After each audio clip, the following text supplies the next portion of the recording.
Whew. Good morning, guys.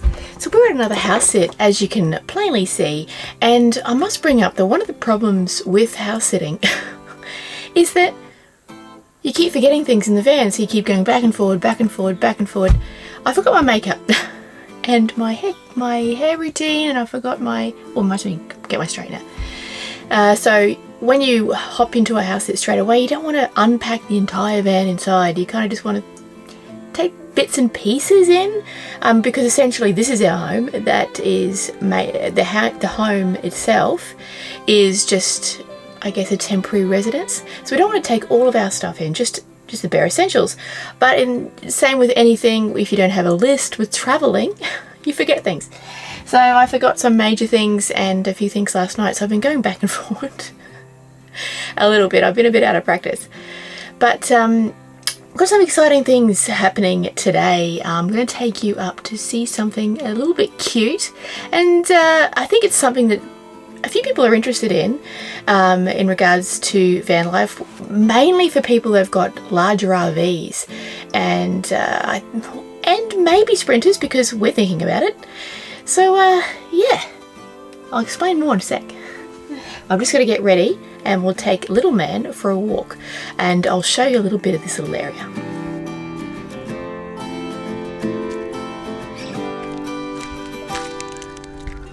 So we are staying at a place called Donnybrook. It's a very, very small little town near an island called Bribie Island. Now, we've taken you to Bribie Island before. I will probably take you over there again. It's beautiful, but at the moment we're just in a little town called Donnybrook. It's not... To get to Bribie, you kind of have to drive inland and then drive back out again, so it's a little bit bizarre. But I reckon there'd be only, at a guess, I don't know the number of people that live here, but I'll put it down in the bottom. I don't want to guess because it doesn't seem a lot. There's basically just a takeaway store, a caravan park, a boat launching place. It's like it's built on a mud flat. So there's lots of marsh and a lot of boaty fishermen sort of live here, I think. But because there's lots of marsh, Pablo, come on. There's lots of mozzies, so I can't sit out in the balcony at night because the house we're staying in has a balcony that goes out. But I can't sit out there at night because I'm prone to mozzies. So that is not an option, but I'll just take you around and show you what this little town has. And it won't take long.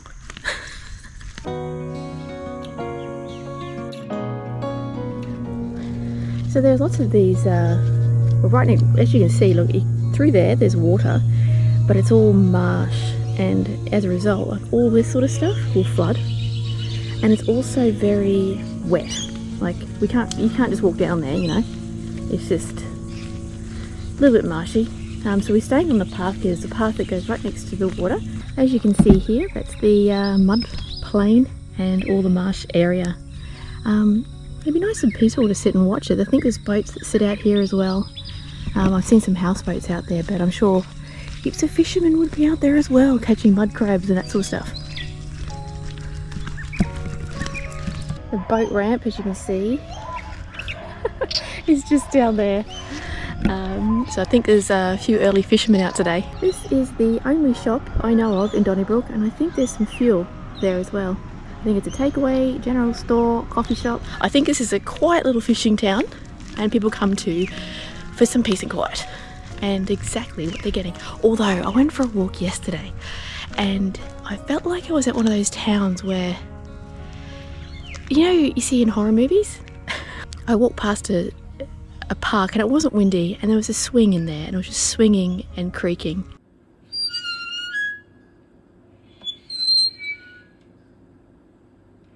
It's very creepy. I'll see if it's swinging today. I looked at it and thought, should I be starting a documentary at this point, just in case? But no, jokes aside, it's a very quiet little quaint town with a lot of peace and quiet and a lot of nature.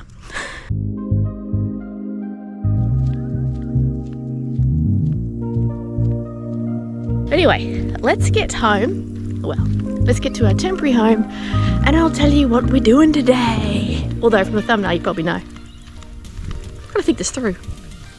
And before you start asking, and I know you all do, where's Tim? He is away working again. And, you know, he has to. This is how we keep running. All right, now we'll head back.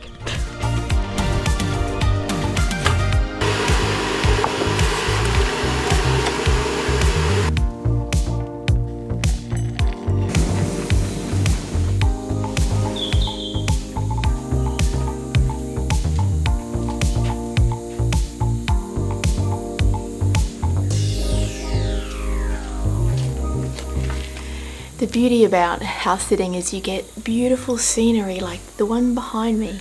I won't show you, I never ever show too much of someone's house on my house sitting, but I will show you the scenery around. It's just beautiful, this balcony, just looking over some trees and the sun's coming up. The beauty about the trees being there is the sun rises just over there and it's not that hot beating sun that we've had for the last few weeks. It's just filtered and beautiful. So I'm going to enjoy my coffee and then I'll get on with what we're going to do today.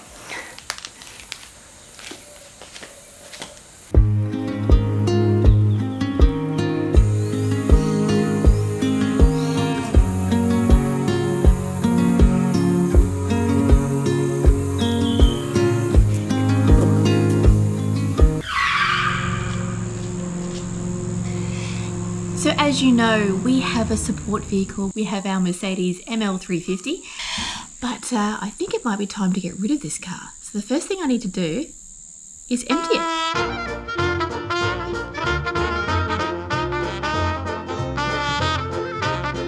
Most of the stuff in that car was things that we haven't taken to charity yet, things we need to take to our storage container, and it's basically our runaround car.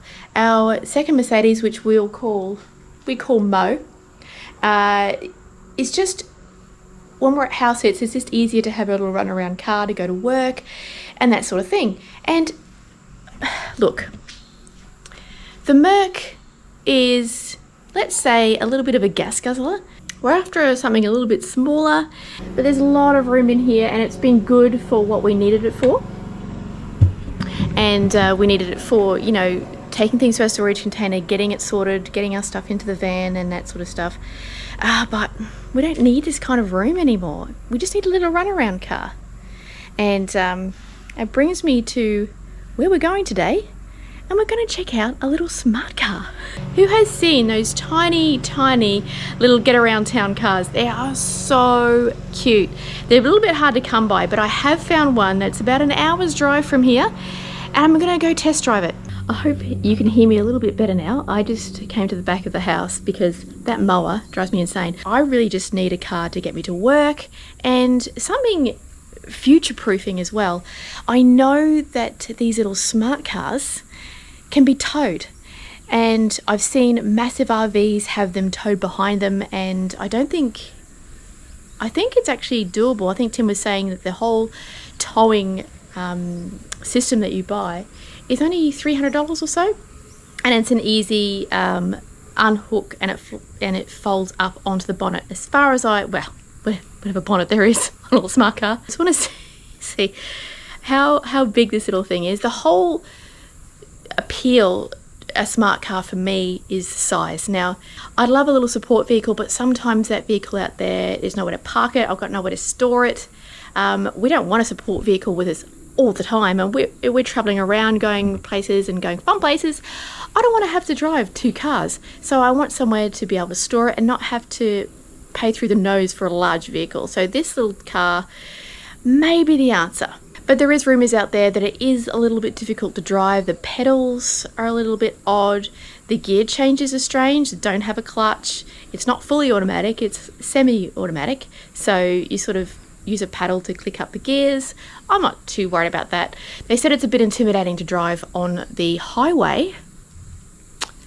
But hey, it's either that or a motorbike. And, you know, we've both got motorbike licenses. We're not as scared of a bit of freeway driving. But between a smart car and a motorbike, the smart car hands down is safer. And you think they're a little death trap, but they're not. I saw some videos which put it through some testing, and basically the whole interior of it is like a little roll cage. So you're quite safe in there. It surprised me actually, that information.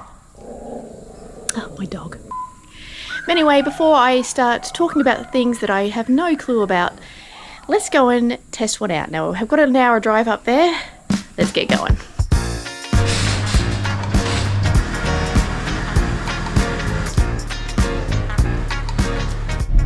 Alright, let's just see where I am going. I put this in last night, so yes, 41 Elm Street. How far away are we? 41 minutes.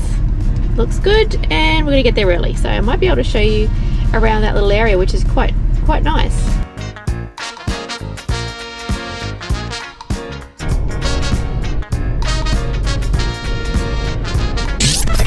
Well, this is the street,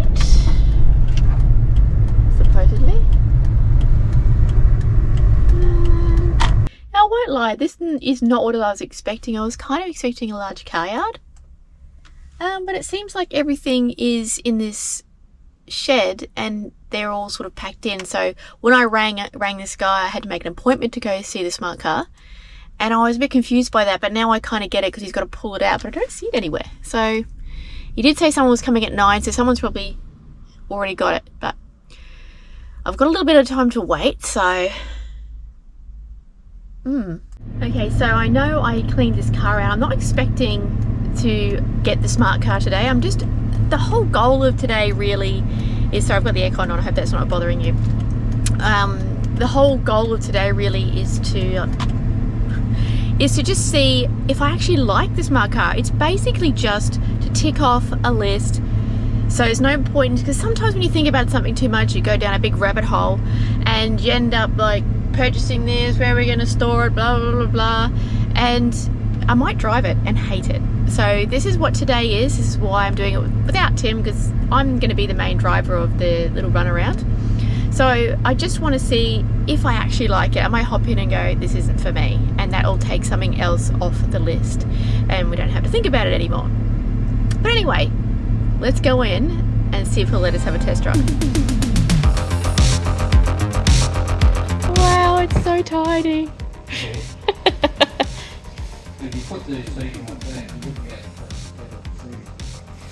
But yeah, as expected, tiny as. He's just getting it out for me, so you can see behind me. It is tiny as. I'll see if I can take for a test drive on my own so I can video it.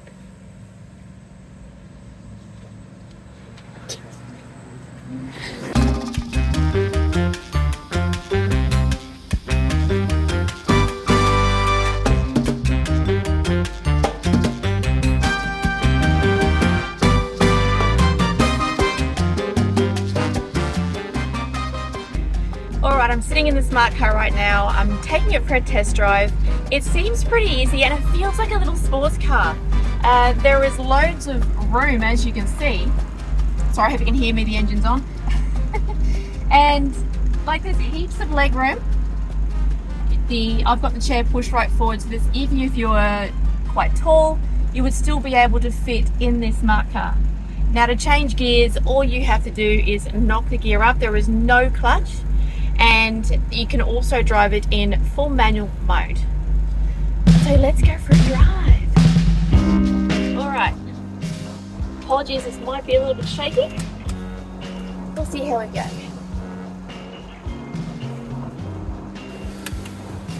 Easy change of gears. It actually feels like a bit of sports car.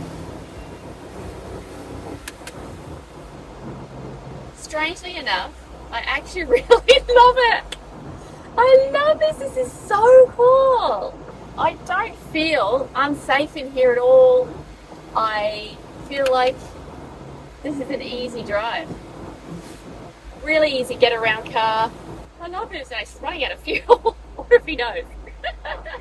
But yeah, I think it's 5 litres to 100k. Is that right? We don't want to go up here. We want to go down here. Off we go. I really love it. I really do. Let me just pull over a second. I can talk to you properly. Wow, that is so cool. Let me just do a little spin around of all the little features. And if I can, hold on. Handbrake on. Okay. Okay, I really love this. I'm gonna have to talk to Tim about this. It's a cutie.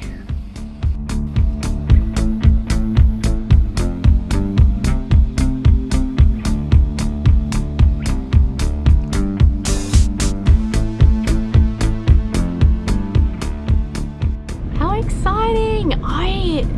I am pleasantly surprised, guys. I thought that was going to be a little death trap and I was going to feel really unsafe and I was going to hate it. It just feels like a little sports car. It's so cool. I really love it. I was a little bit concerned about freeways. Now in Australia there's a lot of motorways around and you're going to end up on one every now and again, whether or not you're doing long drives or not, because it's suggested not to do long drives in this thing. But he was telling me that a couple bought another one of these smart cars. They came up from Sydney and drove it all the way back. Now to give you some perspective, Sydney is 1,000 kilometers away. 1,000 kilometers, and it's all freeway driving, all the roads are 100. And he wanted them to give him a call when they got down there. And they did, and they said it drove fine. Only a couple of times they were sort of blown a bit of across the road.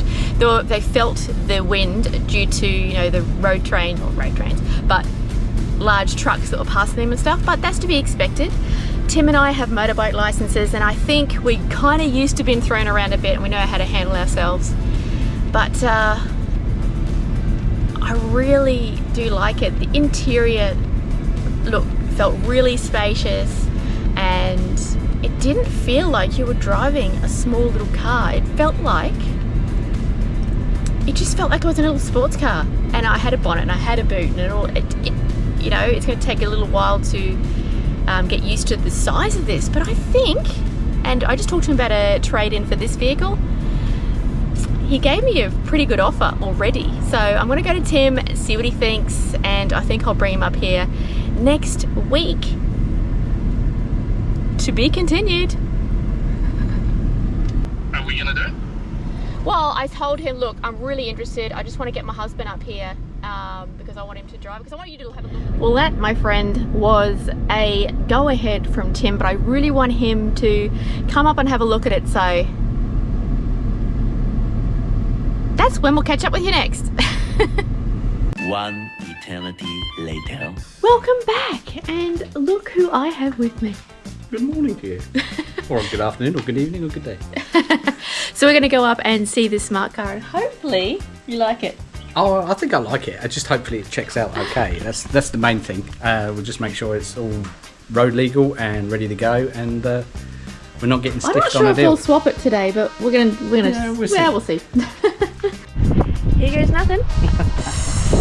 I'm excited to find out what this car's like. It's small. I know it's small. Does it have character? Do you want me to drive it out first? Yeah, you drive it out. Yeah, I'll drive it. See, we've heard some like scraping as it's been driving, but what are you saying that is? This is front discs. It's been sitting for a while, so they need to polish up a bit. There's a crack on the door here as well. Yeah, there's another crack on the wall there, but these panels are replaceable. How much are they? It's a 20-year-old vehicle. Not that fast. So is ours though, and ours not cracked. I suppose it's got a crack on the Ours windscreen. have got plastic doors. And there's a little crack there, but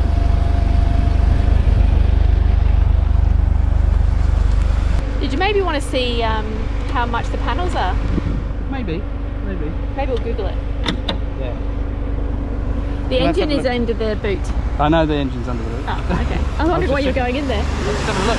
Okay. It just pops out. Yeah. The windscreen wipers that go out like that? Oh yeah.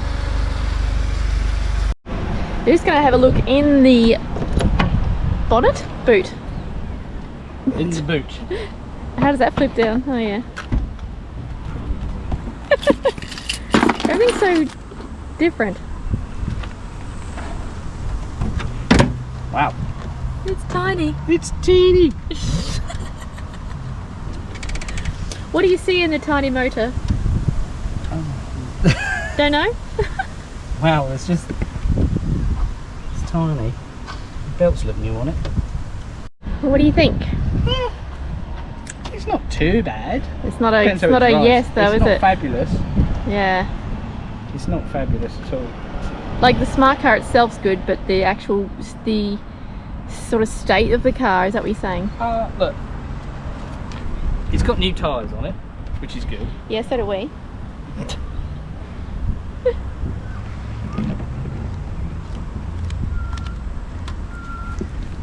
Mechanically it's alright, it's just cosmetically, but like, it's a 20-year-old vehicle. Yeah. I'm not that worried about it. And just as a run around for us, it's just going to be perfect. So it's going to be a run around car. If we're going to be putting it along in on the van anyway, it's going to get covered in stone chips and stuff like that. So Yeah, I think it might be worth it. I've just got to drive it and see how it feels. Oh yeah, you haven't drive yet, have you? Yeah. Okay, let's do that. That's weird. Yeah, that's what I mean. It's a weird startup when you start it up as well. You just turn the key and it does the start for you. You don't hold it. It's weird.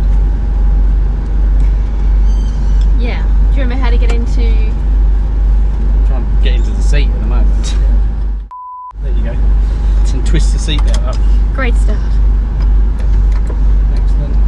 Yeah, so the gear, yeah, you flip it over here and up one to go into first, and you just watch what it is up here. Yeah. Auto? Yeah, that'll do for me. I'll just try it. Auto first? Yeah.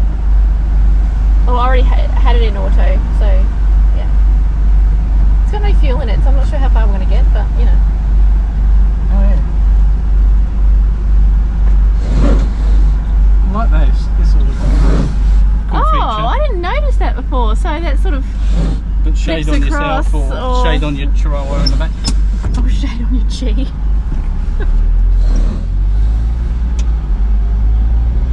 See how it sort of changes on its own, like a manual?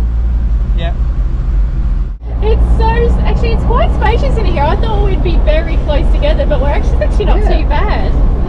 It's a nice drive, it's comfortable. Everything feels smooth, it doesn't feel wobbly. No. You can go around the block again. That brake pedal's got something to get used to, eh?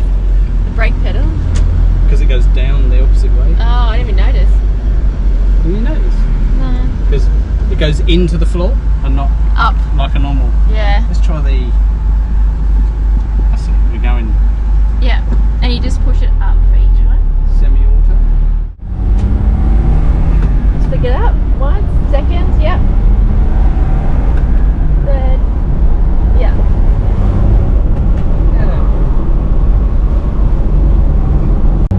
Sounds like a motorbike. It does sound, yeah, it sounds pretty cool actually. So far he's taken it way further than I have, because I just took it around the block twice. One in automatic and one in, well actually no, I didn't think I drove it in automatic. It drives fine. It seems to drive really well, actually. Yeah. It's actually, it's growing on me as we're in it.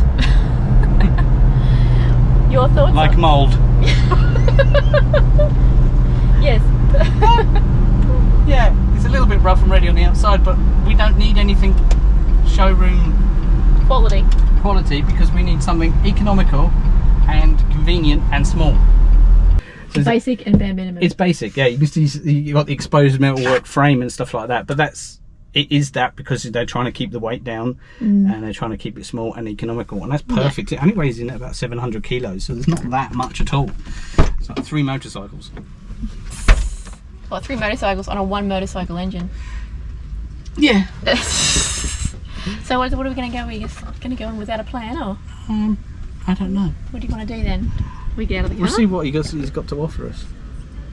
Well, he's told us what he can offer us. So yeah, you know no, that I already. want to ask him about the in the advert. It said about it was all the duties paid on it and that. That's hilarious. Sorry, say again. Distracted by cute things. It's so small. Everything's It's cute. miniature. It's reasonably powerful. Yeah. Actually, for its size, it's not too bad. It But actually is it feels. worth an extra $1,000 on our car? Look, That's what I don't think it is. I think he's got to make a profit at the end of the day, but I think also look, the convenience of it for us to trade it in and get this. True. Whereas we've got to sell ours and mess around with that. Sometimes selling your car privately can just be a pain in the old, you know who. And also, it's availability. There's not that many about. There's only two. The only other one that was similar to this, which is a similar price, was over 300 kilometres away, and there's a long way to go. And it's a private sale, so we'd have to then sell our car. And how do we get out there? All right, well, you run the show then. Just look for me for a nod.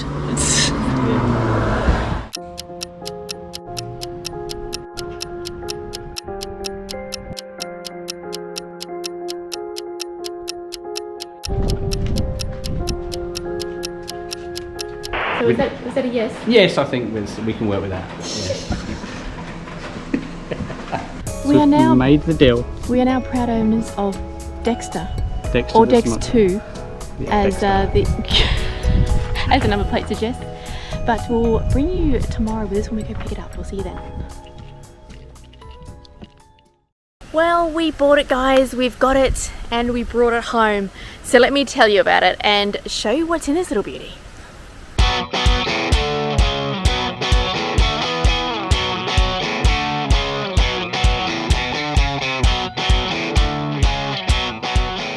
The Smart 4.2 is a two-seater city car built by the Smart division of the Mercedes-Benz Group. The 4.2 has a rear engine, rear-wheel drive layout and a one-box design. The 4.2 is noted for its 2.5 metre overall length, high seating, offset passenger and driver seats, automated manual transmission, low CO2 emissions, two-part rear hatch, interchangeable plastic body panels and a prominent steel hemispherical safety cell, which is marketed as the Tritium cell and can be ordered in contrasting colour to the vehicle's body panels. Despite its size, it has an unbelievable amount of legroom and plenty of rear boot space for what you need. The front passenger seat also folds down flat for those larger items. This is definitely the perfect car for towing behind your RV for quick trips and saves you packing up if you're in the same area for a while. All in all, a great buy for what we need it for.